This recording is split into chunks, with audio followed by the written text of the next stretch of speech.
1973 সালের নভেম্বরে ঢাকার আজিমপুরে সম্ভ্রান্ত মুসলিম পরিবারে জন্মগ্রহণ করেন। তার পিতা আল্লামা আজিজুল হক ছিলেন একজন ইসলামিক পণ্ডিত এবং সহিহ বুখারীর প্রথম বাংলা অনুবাদক, যিনি শাইখুল হাদিস নামে সর্বাধিক পরিচিত। তার ভাই বোনের সংখ্যা 13। মাহফুজুল হক তার অগ্রজ, একজন প্রভাবশালী ইসলামী পণ্ডিত এবং বেফাকুল মাদারিসিল আরাবিয়া বাংলাদেশের মহাসচিব। প্রাথমিক জীবনে মামুনুল হক তার পিতা আজিজুল হকের নিকট লেখাপড়া শুরু করেন। 1985 সালে 12 বছর বয়সে তিনি লালবাগ চামতারা জামে মসজিদ মাদ্রাসায় কোরআনের হিফজ সমাপ্ত করেন। 1986 সালে ভর্তি হন জামিয়া রহমানিয়া আরাবিয়া ঢাকায়।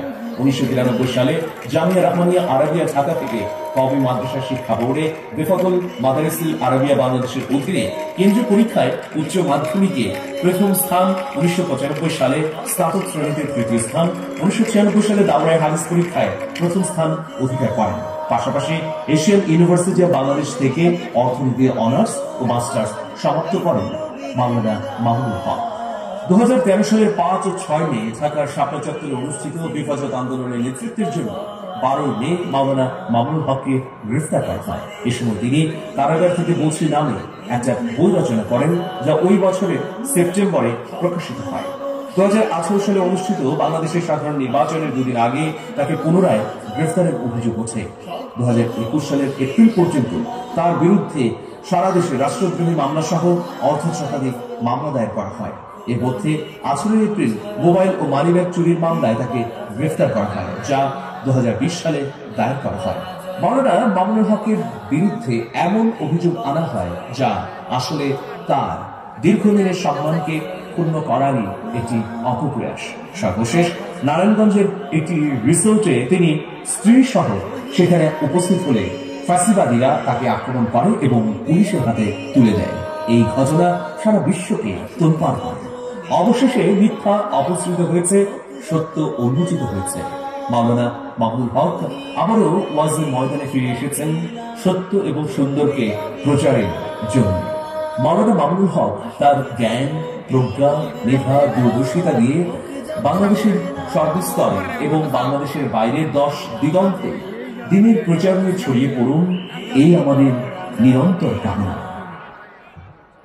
জেলে ভরে জুলুম করে এ মনে ভাঙা যাবে না, অত্যাচারের শিকল দিয়ে এ মনে বাঁধা যাবে না।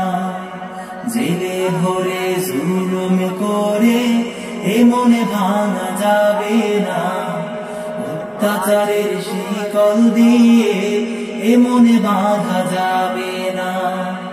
জেলে ভরে জুলুম করে এ মনে ভাঙা যাবে না, অত্যাচারের শিকল দিয়ে এ মনে বাঁধা যাবে না। মোরা শক্ত হব সীসার মতো, আসবে বিপদে বাধা যত। শক্ত হব সীসার মতো, আসবে বিপদে বাধা যত। লক্ষ প্রাণের খুন ছড়াবো, ধিক পরাজয় মানব না, ধিক পরাজয় মানব না, ধিক পরাজয় মানব না, ধিক পরাজয় মানব না, ধিক পরাজয় মানব না। হতাশ কেন বন্ধু তুমি, বরং শপথ নাও, আনতে সুদিন কণ্ঠে তোমার বিপ্লবী গান গাও। হতাশ কেন বন্ধু তুমি, বরং শপথ নাও, আনতে সুদিন কণ্ঠে তোমার বিপ্লবী গান গাও।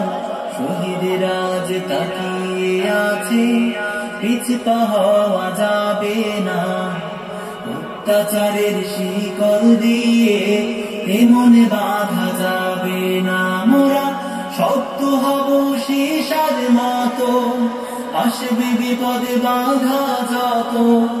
শক্ত হব সীসার মতো, আসবে বিপদে বাধা যত। লক্ষ প্রাণের খুন ঝরাবো, ধিক পরাজয় মানব না, ধিক পরাজয় মানব না, ধিক পরাজয় মানব পরাজয় মানব না, ভিক পরাজয় মানব না। শহীদানের এই কাফেলা চলবে অবিরাম, আসুক যত বিপদ বাধা, হোক যত বদনাম। শহীদানের এই কাফেলা চলবে অবিরাম, আসুক যত বিপদ বাধা, হোক যত বদনাম। শহীদরা আজ তাকিয়ে আছে, ভেঙে পড়া যাবে না। অত্যাচারের শিকল দিয়ে এ মনে বাঁধা যাবে না। মোরা সত্য হব সীসার মতো, আসবে বিপদ বাধা যত। সত্য হব সীসার মতো, আসবে বিপদ বাধা যত। লক্ষ প্রাণের খুন ঝরাবো, ভিক পরাজয় মানব না, ভিক পরাজয় মানব না, ভিক পরাজয় মানব না, ভিক পরাজয় মানব না, ভিক পরাজয় মানব না। জেলে ঘুরে জুলুম করে এ মনে ভাঙা যাবে না। অত্যাচারের শিকল দিয়ে এ মনে বাঁধা যাবে না। জেলে ভরে জুলুম করে এ মনে ভাঙা যাবে না। অত্যাচারের শিকল দিয়ে এ মনে বাঁধা যাবে না।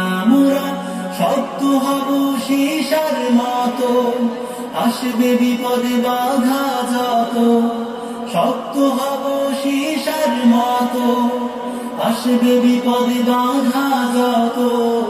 লক্ষ প্রাণের খুন ঝরাবো, ভিক পরাজয় মানব না, ভিক পরাজয় মানব না, ভিক পরাজয় মানব না, ভিক পরাজয় মানব না, ভিক পরাজয়